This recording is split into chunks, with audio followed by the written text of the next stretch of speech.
Hello friends, আবার চলে এসেছি একটা নতুন হাতের কাজের ভিডিও নিয়ে।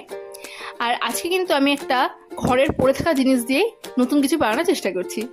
এই লাইটটা নষ্ট হয়েছে বেশ অনেকদিন হলো, তো তবে থেকে আমি টার্গেট করে রেখেছিলাম এটা কিছু একটা করবো। কি করবো কিছু চিন্তা ভাবনা ছিল না, তো হঠাৎই মনে হলো যে অনেকগুলো ক্লে পড়ে রয়েছে, তো ক্লেগুলো দিয়ে কিছু একটা করে ফেলা যাক। যেমন ভাবনা তেমন কাজ, প্রথমেই লাইটের মাত্রাকে খুলে নিয়েছি আর তারপরে ক্লেগুলো নিয়ে বসে পড়েছি। অনেক চিন্তা ভাবনার পর ঠিক করলাম যে একটা কচ্ছপ বানাবো। এই কচ্ছপটা ভীষণই কিউট, আমি এটা কার্টুনে দেখেছিলাম আর দেখে খুব ইচ্ছে হলো বানানোর, তো বানিয়েও ফেললাম। তাই কচ্ছপের রং নেই, কেউ কিছু বলো না প্লিজ। কচ্ছপটাকে আমি আমার মনের মতো করে সাজিয়েছি। তো যাই হোক, কথা বলতে বলতে আমার কাজটা কিন্তু কমপ্লিট হয়ে গেছে। আর কাদের কাদের এই কচ্ছপটাকে ভালো লাগলো অবশ্যই কিন্তু কমেন্টসে জানিও। আর কারা কারা এখনো বড় হয়ে যাওয়ার পরে কার্টুন দেখতে ভালোবাসো সেটাও জানাতে একদম ভুলো না। জানো তো আমি কিন্তু এখনো রোজ খেতে বসে কার্টুন ছেড়ে বসি। আর প্রিয় কার্টুন কিন্তু শিনচ্যান। তোমরা কোন কার্টুনটা দেখতে ভালোবাসো সেটাও জানিও।